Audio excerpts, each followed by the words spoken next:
go through certain things to know that this is really not for me. There's a realization of the self.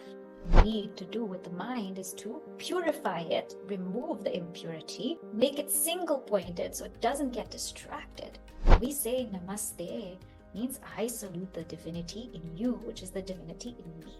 Now social media is like right beside me. There's no limit to accessibility. If you hear anything about Hinduism, please go research it first. What we have to build is a deep samskara for Hinduism. Every Hindu home should have a sacred place for prayer.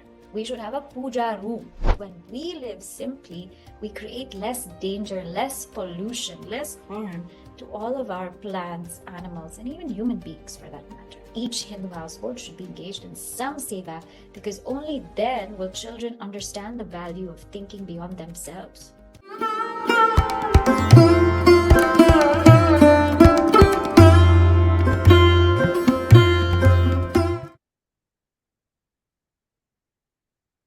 Namaste, everybody, and welcome to our session from our presentation from the Hindu Parents Network with our special guest today, who I would love to welcome, and it's an honor to welcome you, Shubhani Chaitanya ji.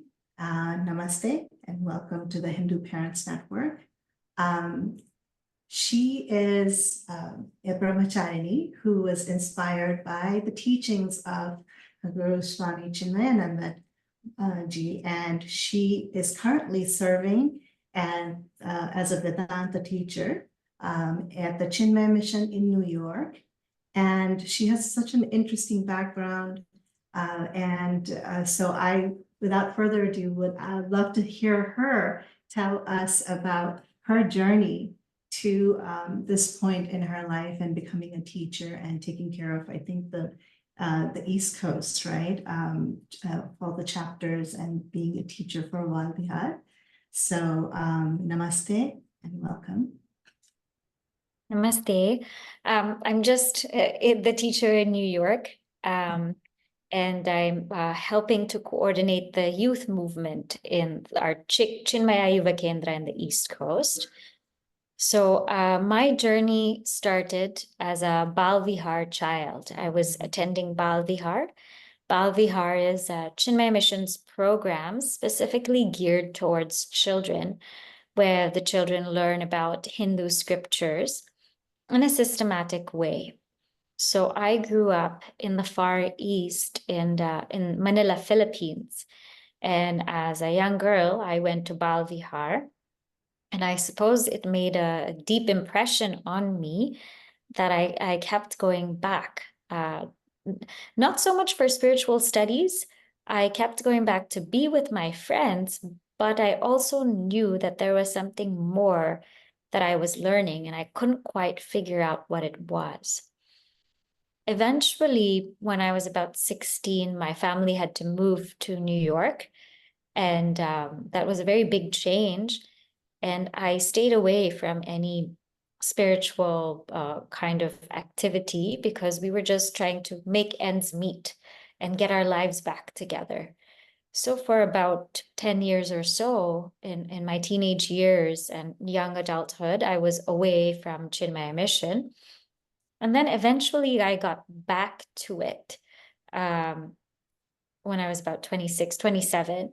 I did this thing called the Youth Empowerment Program. And it's a very unique program which trains youth from all over the world in Vedanta. So about 2.5 to 3 months training in Vedanta. And after that, we got to serve in Bharat for a year. We were posted somewhere in Bharat. So I was blessed to be posted in Chennai. And it's there during my posting where I realized that this is something that I really, really want to do, to be able to serve, help, to learn about our scriptures, to communicate this message in a way that people understand it, and most of all, to transform my life for the better. So after going through that experience, I decided that this is something that I want to do full time. I didn't want to work anymore or study anything else anymore or do anything else anymore, really. This is what I wanted my life to be about. And that's how it became my life. And then I understand that you went through training as well for 2 years, right? And what happened after that? So after I was serving some time in Chennai, I had decided to do the Vedanta course, the 2-year Vedanta course in Sandipani Sadhanalaya. Here is a place where they actually train monks, and in a very beautiful setting. It's in Mumbai, but you wouldn't know that you were in Mumbai. And for 2 years, we're away from everything, from electronics, from news, from phone, from everything. And we're just studying scriptures. And day in, day out, studying scriptures, engaging in spiritual practices, spending time in contemplation, learning Sanskritam, how to chant. And it was such a divine experience.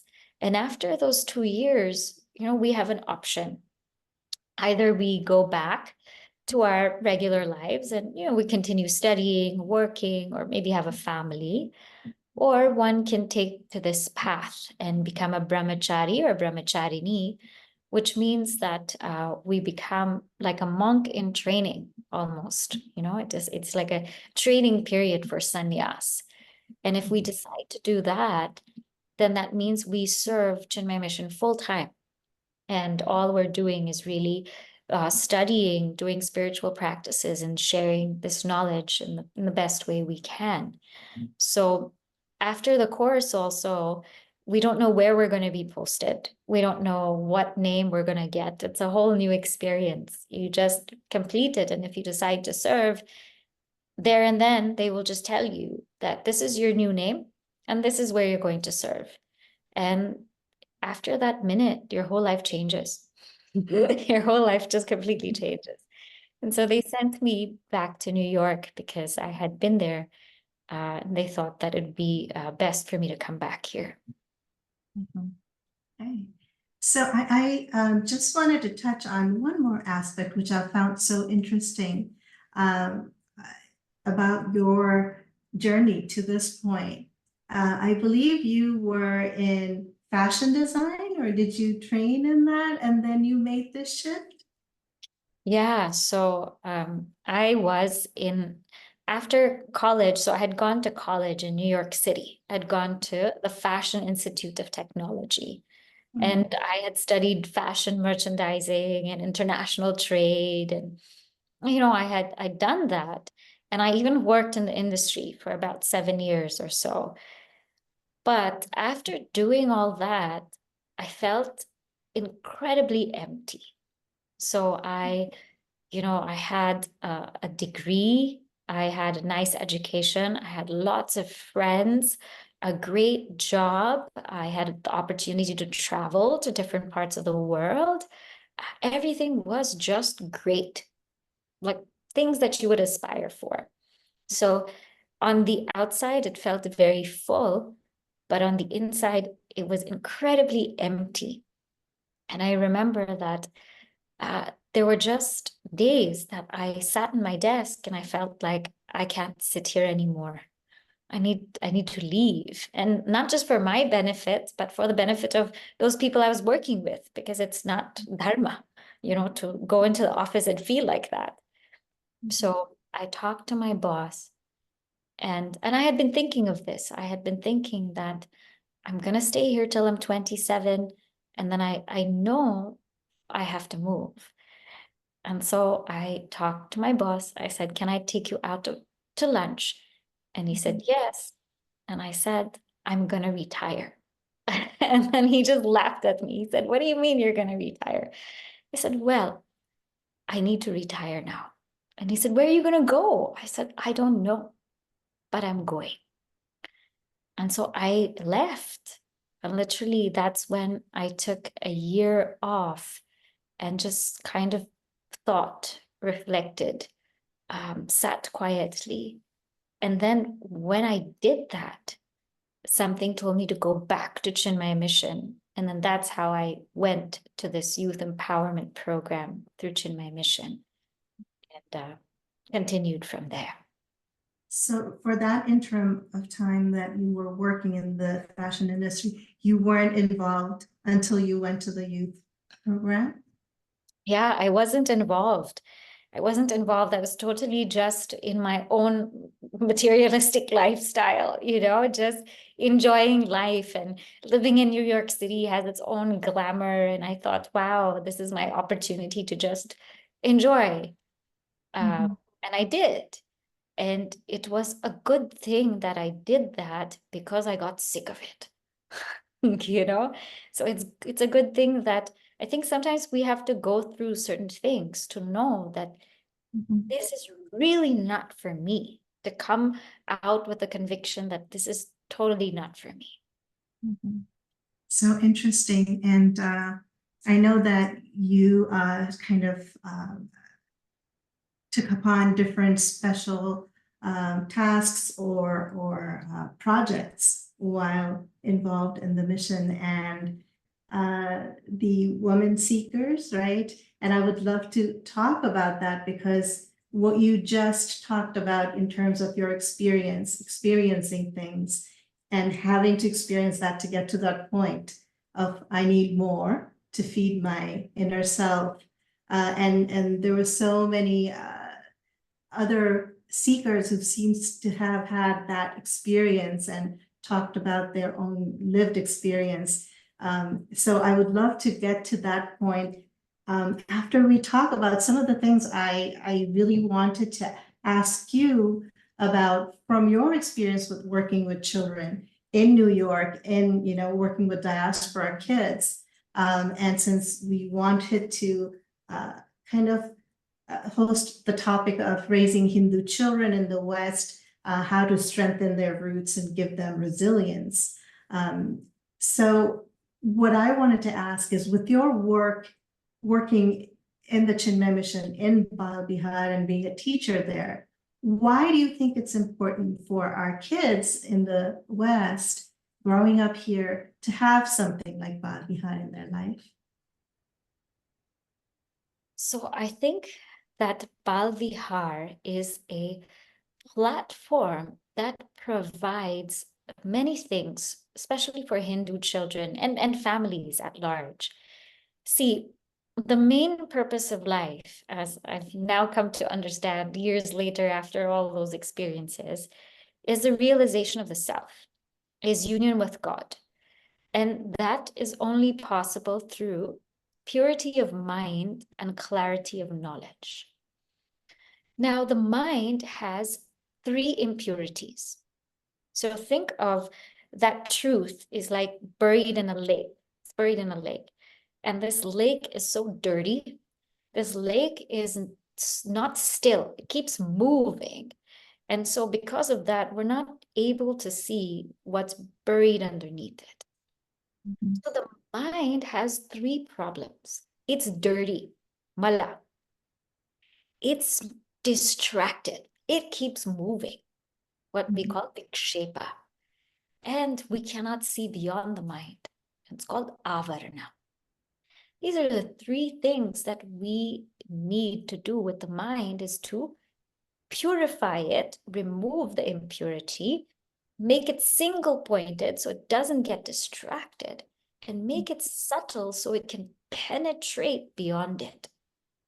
Now, Bal Vihar is a platform where a child learns to do this as young as 2 years old.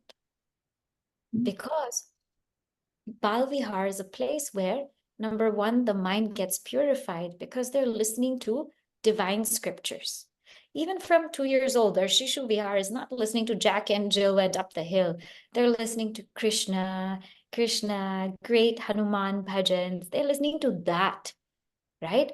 Our younger children, they're studying Bala Ramayana, they're studying Bala Bhagavatam, they're studying Avaduta Gita, they're studying this, which divinizes their mind and gives them such high principles to aspire to. Then the second part is Bal Vihar is the place where they get their minds focused. Now, when you see kids nowadays, they cannot sit straight. They are sitting like this, and if they're sitting like this, they're shaking their leg, and they're doing this. But in that class period, they have to sit straight. Have to sit straight. That's a big thing for a kid nowadays. And we teach them mantras, different mantras, different stotrams. We chant bhajans. And for those things, you need absolute focus. Otherwise, you'll miss. And a lot of the bhajans will also have actions. So you need to use your mind, and then you need to coordinate the movement, and then you need to wait till it's your turn because it's the other person's turn now. So this gives them focus. And then the third thing is Bal Vihar is a place where their minds are made subtle. So they're not stuck on the grossness of things.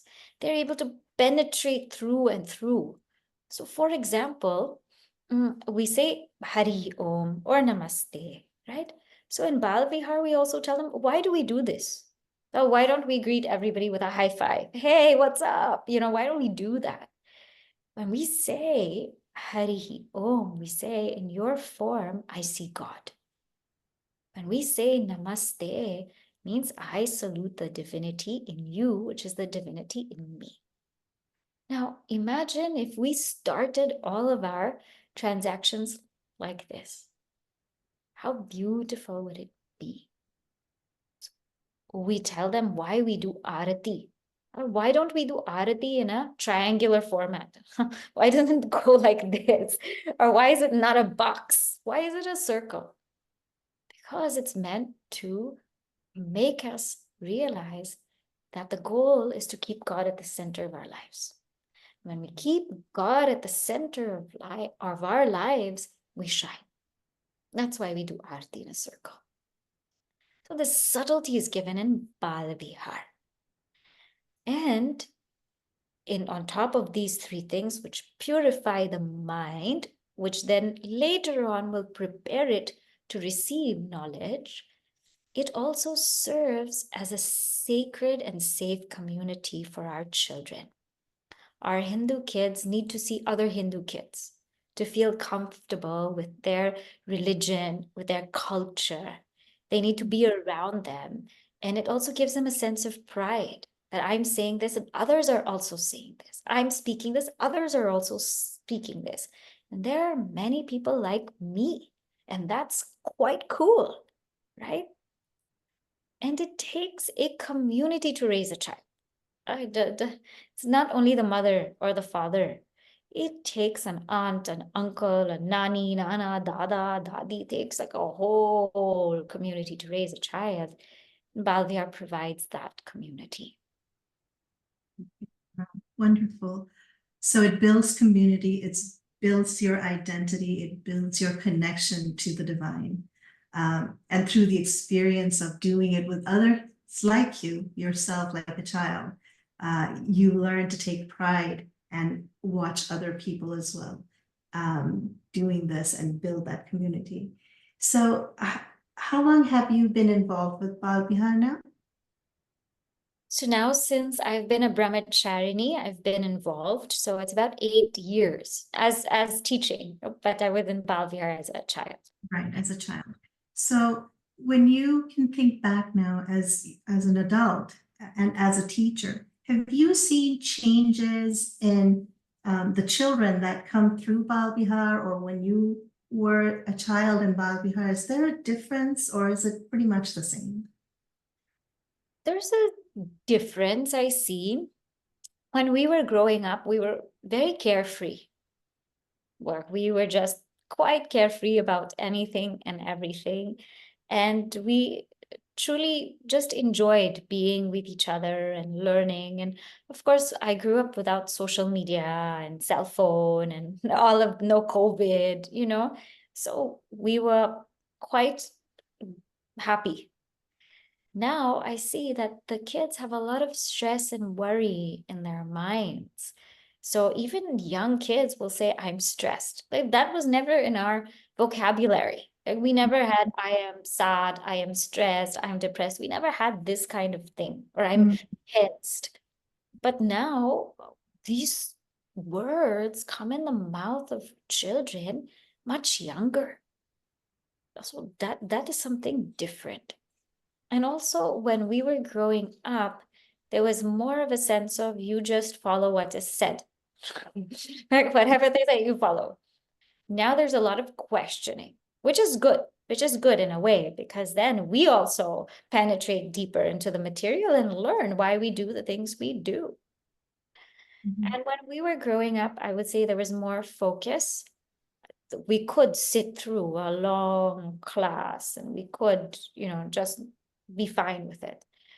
Now we have to do a lot to entertain and keep the attention of young children. Right. Have you seen a shift since COVID? Also, has there been a shift in the way children have once they came back as to how they were before? Yeah, I think, during COVID, there was a lot of social isolation. So there was a lot more sadness and Mhm. mental health issues. But after COVID, then they started to open up. They started to open up a little bit more. So I think now they're fine. They're okay. But that period after COVID, right after COVID, that was a little hard for them to sort of, again, open up, be around people. And it's also now I find that the children also don't know how to make eye contact. Is that Mm. they'll look at their phones and talk, or they'll rather text than talk or pick up the phone. So a lot of times when dealing with them, it is sending text messages or a WhatsApp message or an email, but not as much face-to-face time. But I Mhm. think that's slowly changing. I think slowly they also enjoy face to face at the end of the day. That's good. That's wonderful. And they are resilient. And it's nice to see that in a couple of years they've been able to transition back into themselves.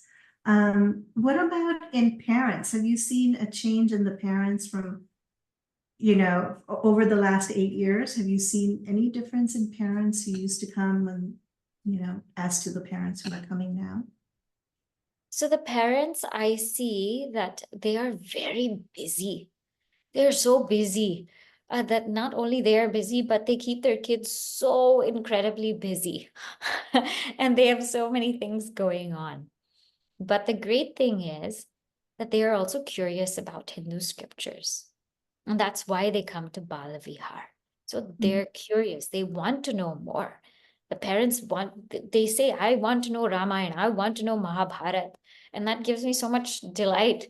I want, even if they say, I want to learn how to speak Hindi or I want to speak Tamil, even if they say that, I feel so happy because I find that parents, especially the ones growing up here, they have this desire to learn about our culture, our tradition, our religion. That is very nice. Wonderful. So both parents and the children then are watching the parents engage in this and probably getting interested in coming and engaging with them. Okay.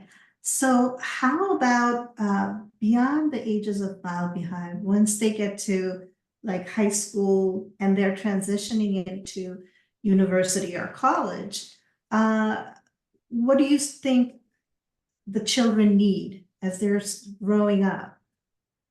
So we have now, what we're doing is we're doing this training on Hinduism to address any misconceptions or any negative things that are being said about it.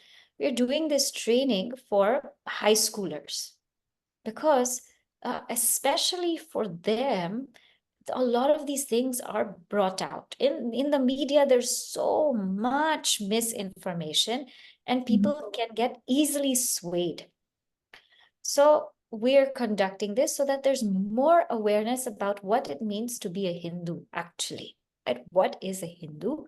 And to also understand that I am Hindu, that they are Hindu, they're not just this, okay, I'm agnostic or, I don't know, I could be either or. We don't want any of that. I am Hindu. This is what a Hindu means. This is what issues the Hindus are facing right now, or these are the issues that are being spoken against Hinduism, this is how we respond to them. And we have to be alert, to also teach them about that alertness. Because there are too many people now who are teaching about Hinduism who have an agenda other than Hinduism. So it's important that they are able to identify these things and not get swayed by it. Is that program also called Bal Vihar? Is it or is it? So it's a part of Bal Vihar that we're doing. So it is like a training on Hinduism. One of our sevikas, she works on presenting Hinduism to different schools and different places. So we had asked her to do a training. They would do it off Bal Vihar hours, but as part of the Bal Vihar program. Earlier you mentioned about the focus issue. You've seen a difference in the way children used to be able to focus and children how they need more help to be able to sit and focus. And then you mentioned about also getting the messaging from media and things like that. How do you see social media? You mentioned they lost eye contact almost, like they're so used to looking down. What else have you seen as the impact of social media on kids?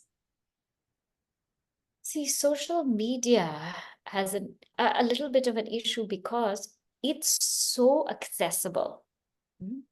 So when we grew up, we had a TV, which was far from you, right? And we didn't even have a remote control. And there was one TV in the house. And if you wanted to change it, you had to switch the dial. So it is in one room. You can't watch it all the time. And it is a pain to go and change the channel. And we had maybe one phone. And it is in a certain place in the house. And you can't even move that phone. And when you sit there, everybody hears your conversation. Everybody in the whole house, right? So this kind of media, television and telephone, it was not as easily accessible. Now social media is like right beside me. I can watch something, I can watch whatever I want, I can call whoever I want at any time. There's no limit to accessibility. And if I go to the airport, I have Wi-Fi. If I go to a flight, take a flight, I can pay for Wi-Fi, right? Which is too much. It's too accessible. And because it's too accessible, it's an issue. So what we're noticing is that because it's so accessible, kids get distracted very easily. And I think there are some apps, I know because the parents tell me all of these things, that there's some apps that make them work for maybe 15 minutes and then they take a break and then they work for 15 minutes. So they're finding this quite hard to deal with. And sometimes the parents have to sit with them to make sure that they don't go surf in other channels or do other things, because their homework is also given in the computer and the iPad. So they need an iPad to be in class, or they need a computer to be in class. So this is hard. It's hard for all of us, not just children, for adults also. Because it's so accessible, it's so easy to get distracted by it.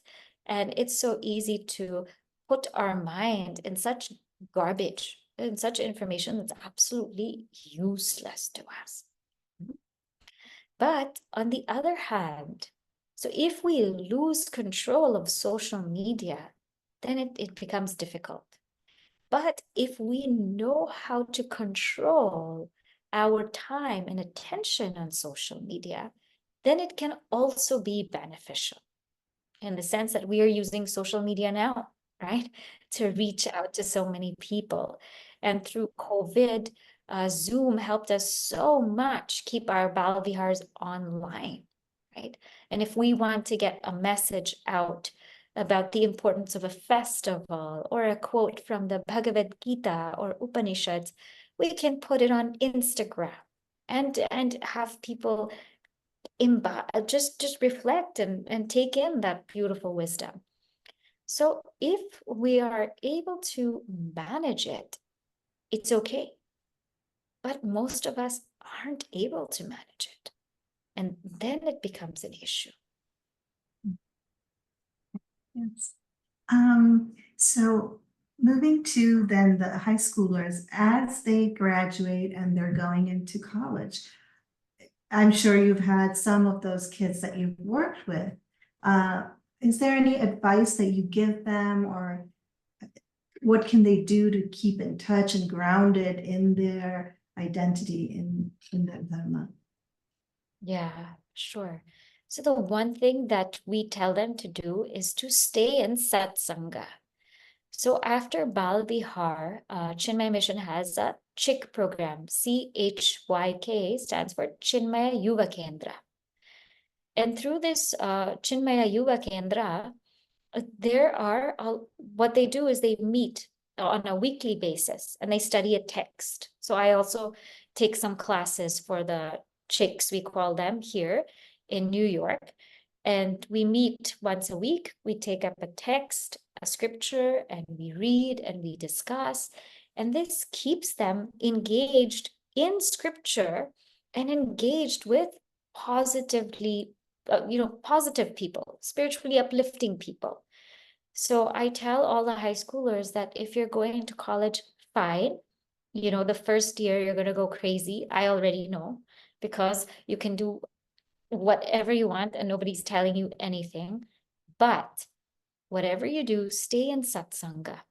Stay connected to the study of the scriptures, study of Shastra, and to those people who are spiritually uplifting, who can always keep you on the right path. Stay connected to that. Because if they stay connected to satsang, then there's less chances of them veering away, right? That's one thing I tell them. And the second thing I tell them is try to be a little disciplined, because at college, they make up their own schedule and it's going to just go out of whack. So try to be a little disciplined.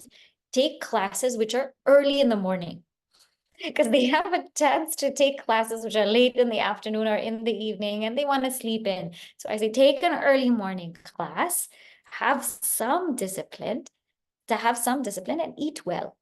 But also, they tend to eat a lot of junk in college. So these are the things that I tell them.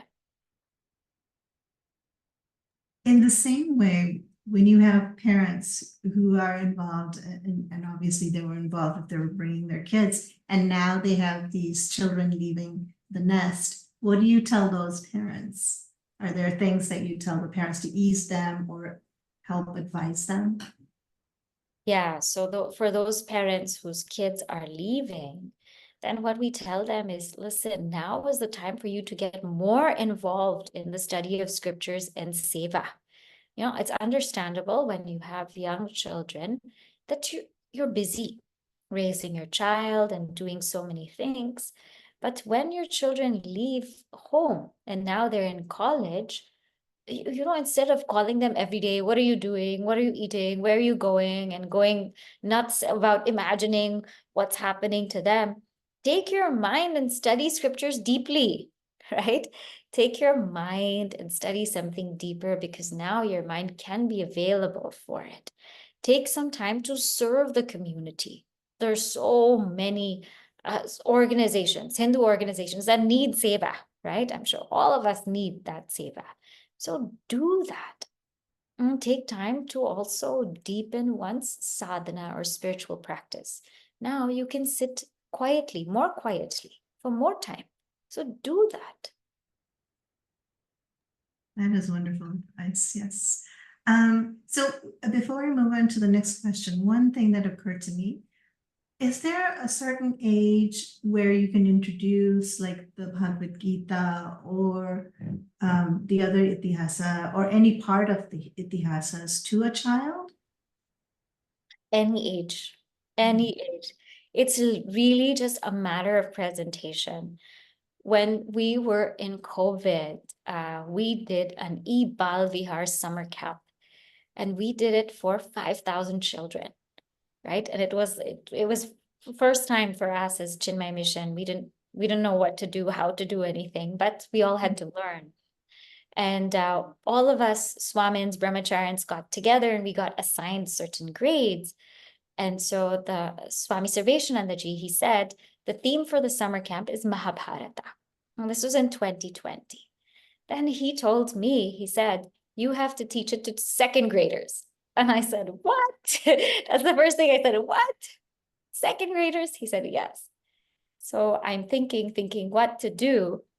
And I read the story, I did research about it, and I presented it to the second graders, of course, in a way that they would understand.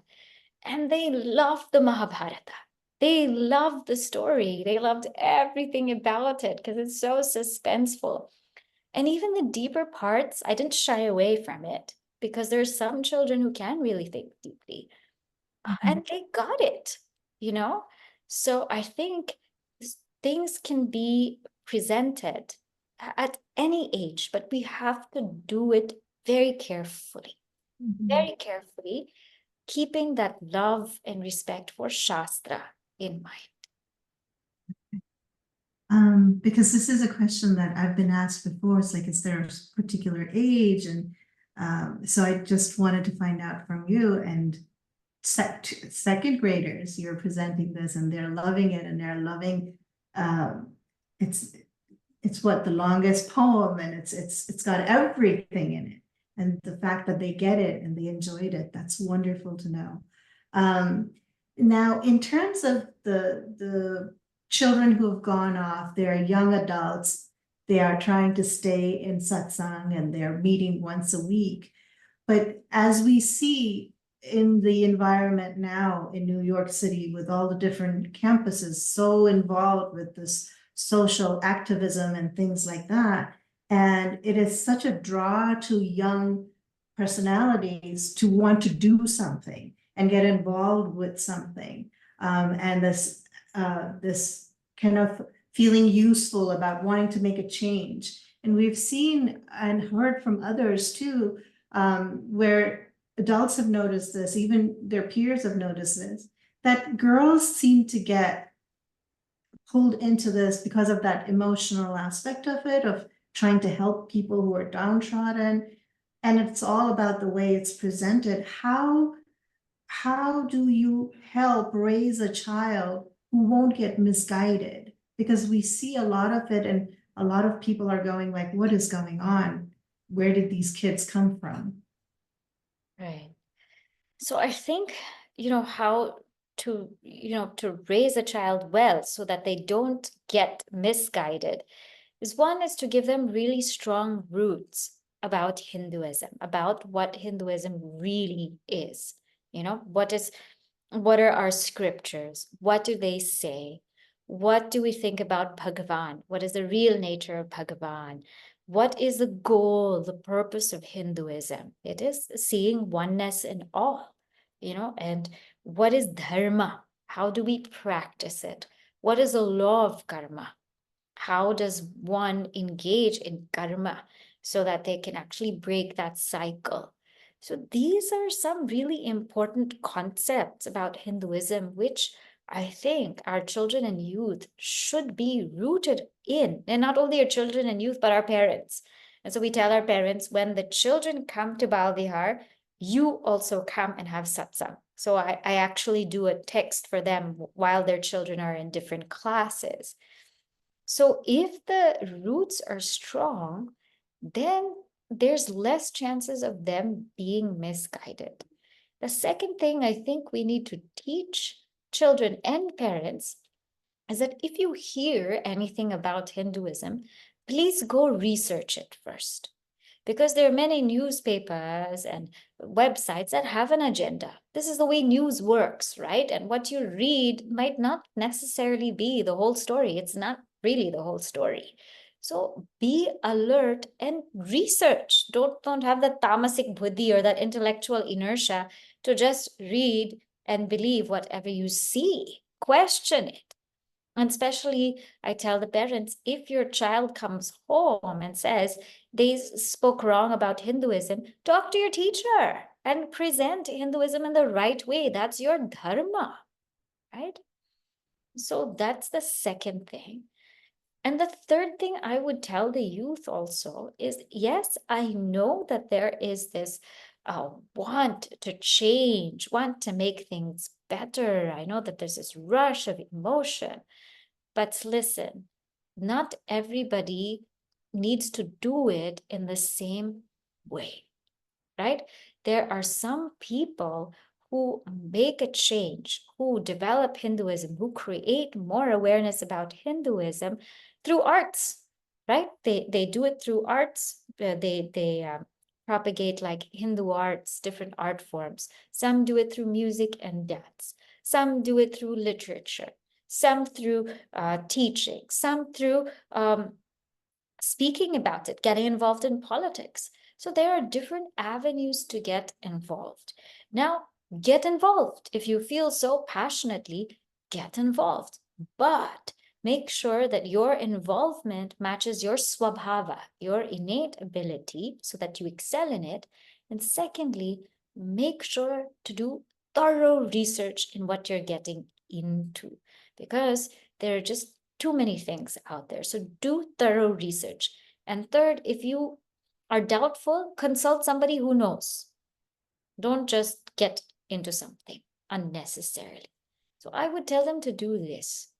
If we really want to get involved, we have to know what we're getting involved in. Otherwise, don't get involved.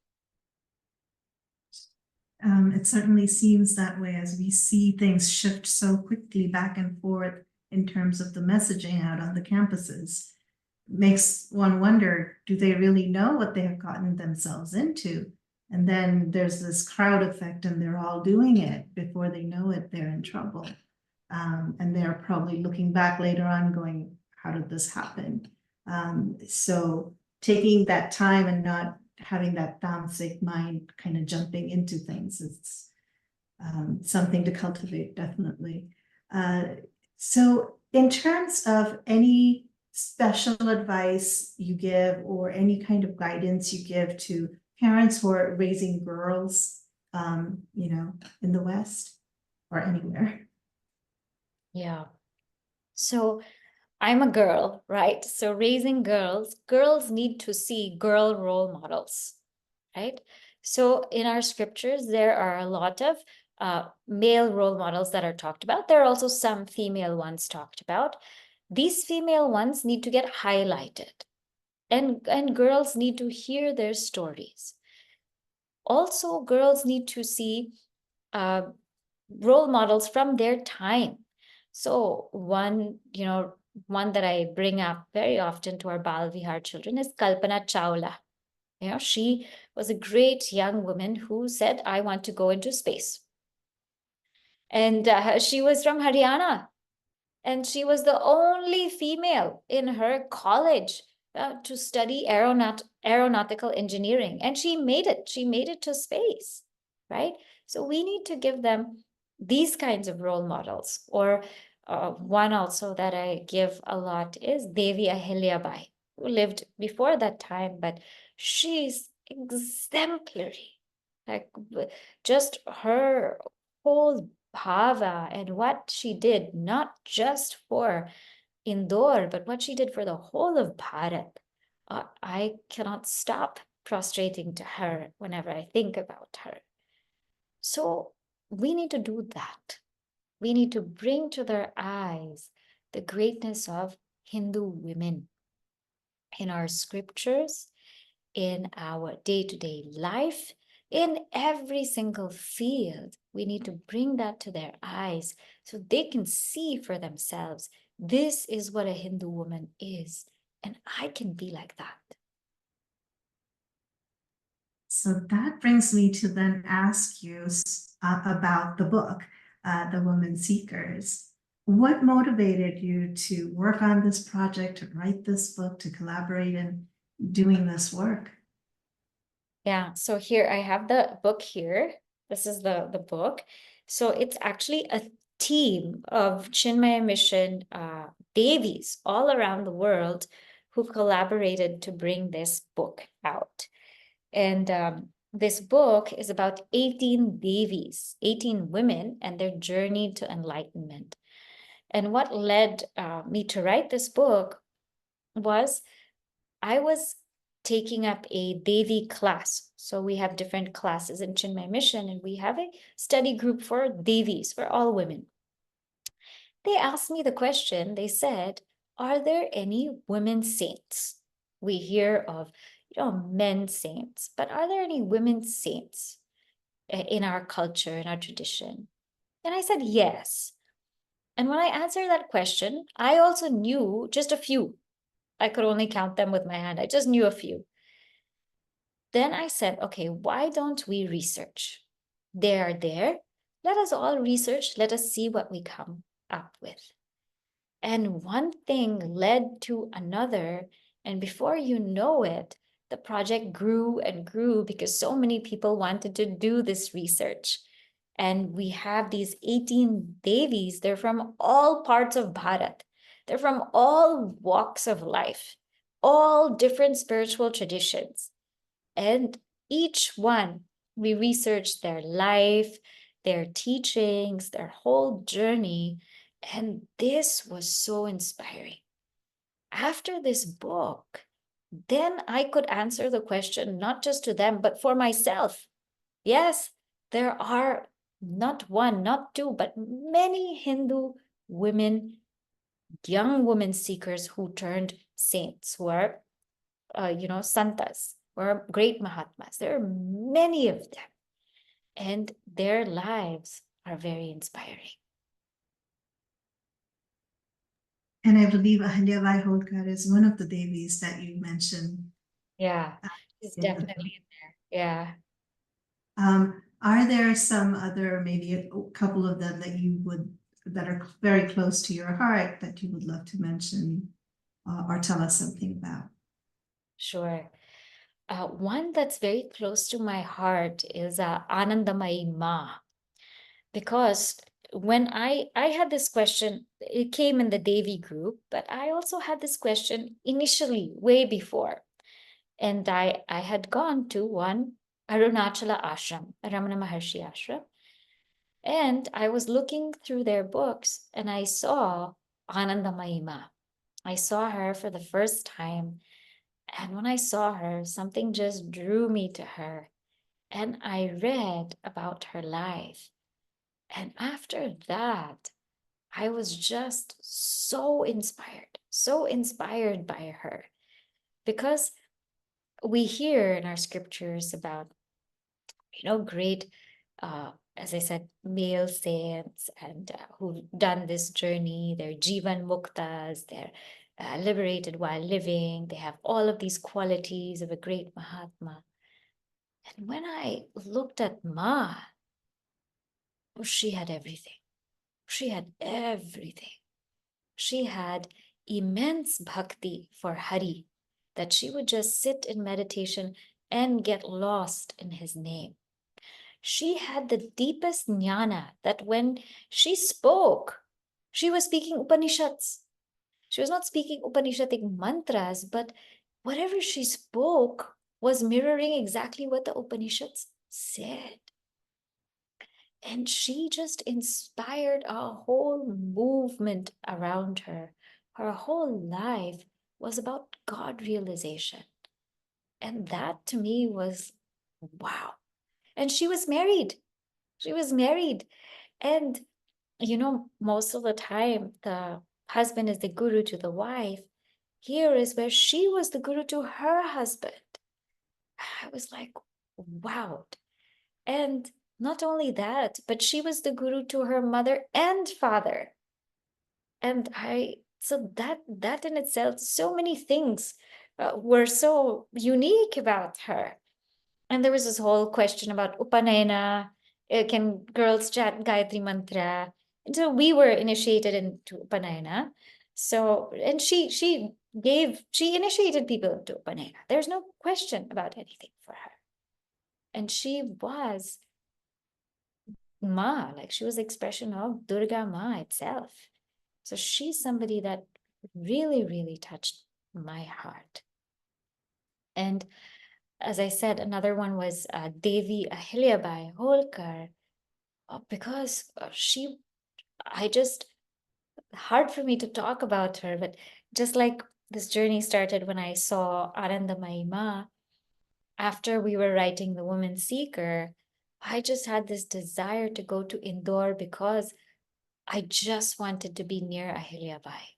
I just wanted to be near her. I just wanted to feel her, although she's here. I just wanted to feel her because she, she was the queen of her kingdom, right? Her husband passed away, her in-laws passed away, her parents passed away, her children passed away. She saw so much sorrow in her life, yet she ruled as such a strong queen.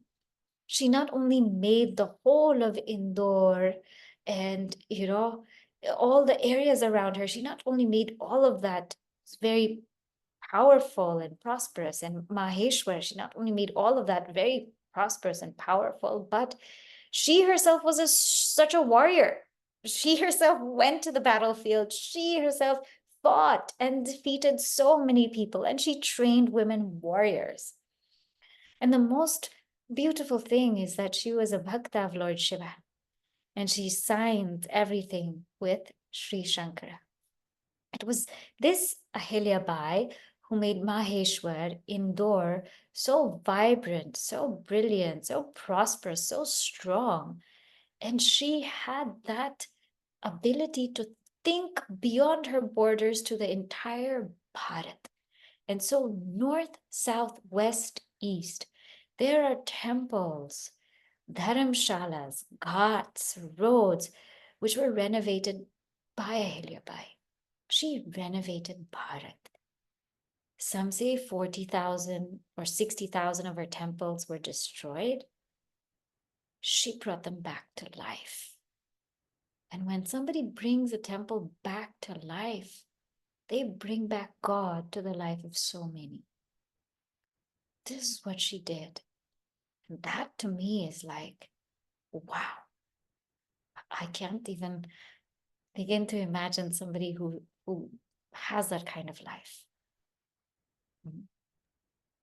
The way you're describing her is giving me goosebumps, actually.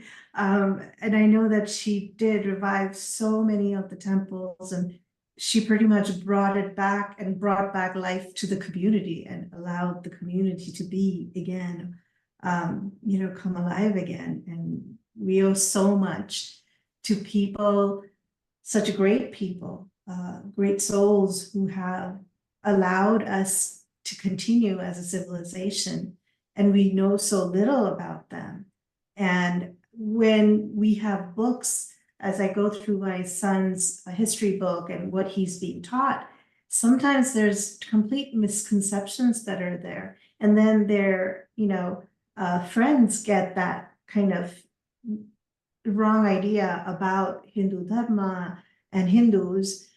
How do you counter that when because some of that messaging has been so denigrating, and it's been carried out to the world at large, and that's what the child receives back going to school. And how do you counter that, or do you have a way of countering that?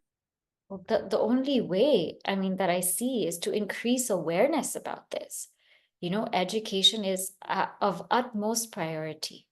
So I see that spiritual education, cultural education, religious education, all of this is so important. And we need to continuously create this awareness so that they hear it. Children hear it all the time. Youth hear it, parents hear it. And if they keep hearing it, if they're exposed to it, they're learning about it, then when they see something counter to that, they will question. Because for so long, this is what we're sharing. We're building a samskara. What we have to build is a deep samskara for Hinduism, for the Hindu identity. We have to do that. And if the samskara is deep, then they will not get swayed. So again, going back to building the roots and then knowing the importance of building the roots is what I'm hearing, that it is important to build the roots. Where can our audience buy it? Where can we get it?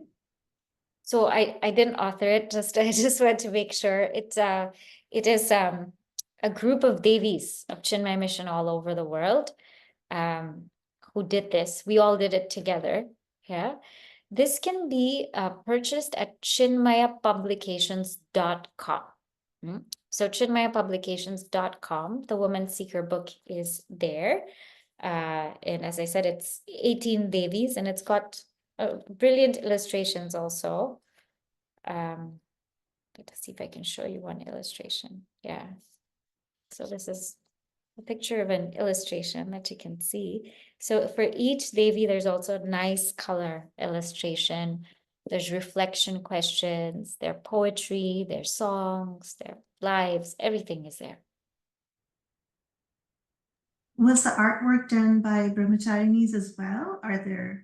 Do you teach art?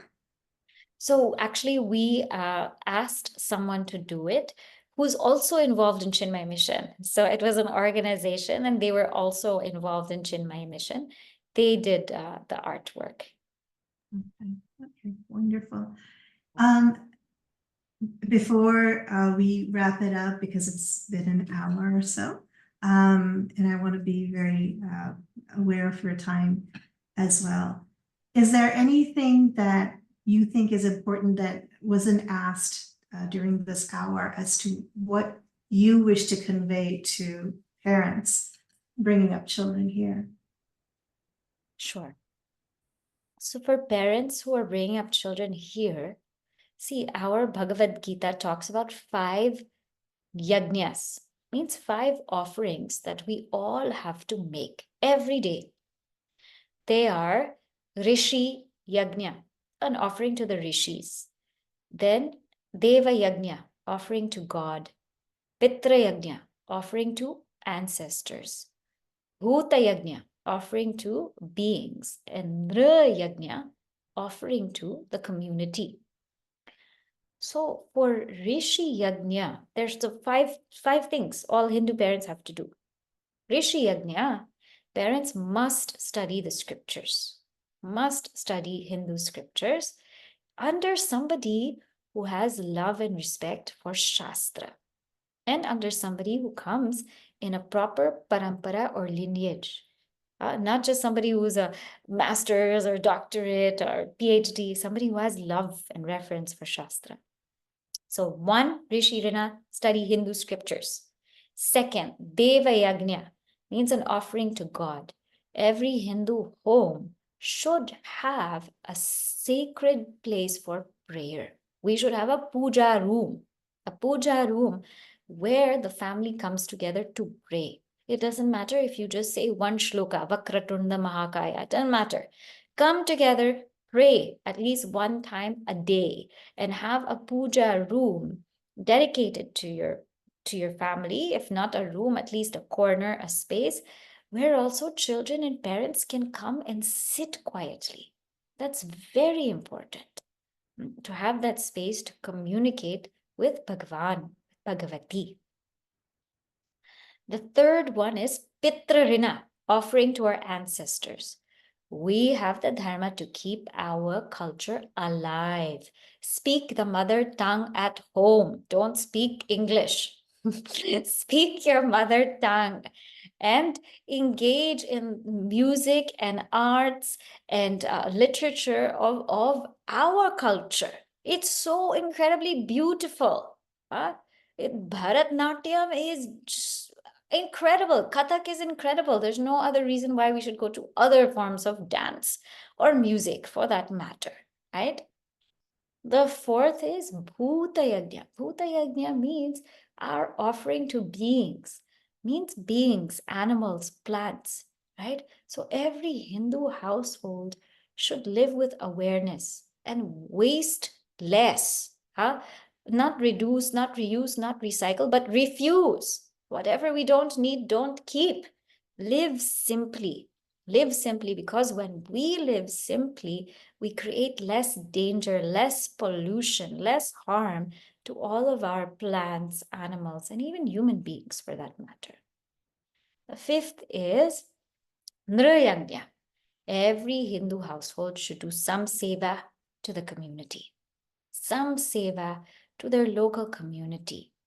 Give, whether it's charity, whether it's volunteer work, whether it's creating more awareness about Hinduism.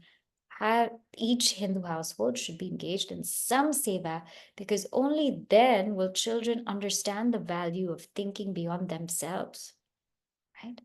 This is what we need to do.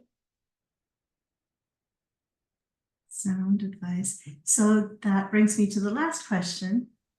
You, from a very young age with the children, through the experience of coming to Bal Vihar, teach them how to be in community of, Hindus around them.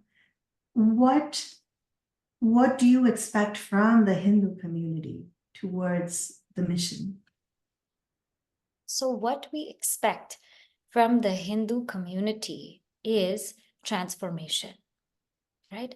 When we study scriptures, when we grow as a community, when we engage in seva, we positively change. Our mind becomes purer. So we expect that change.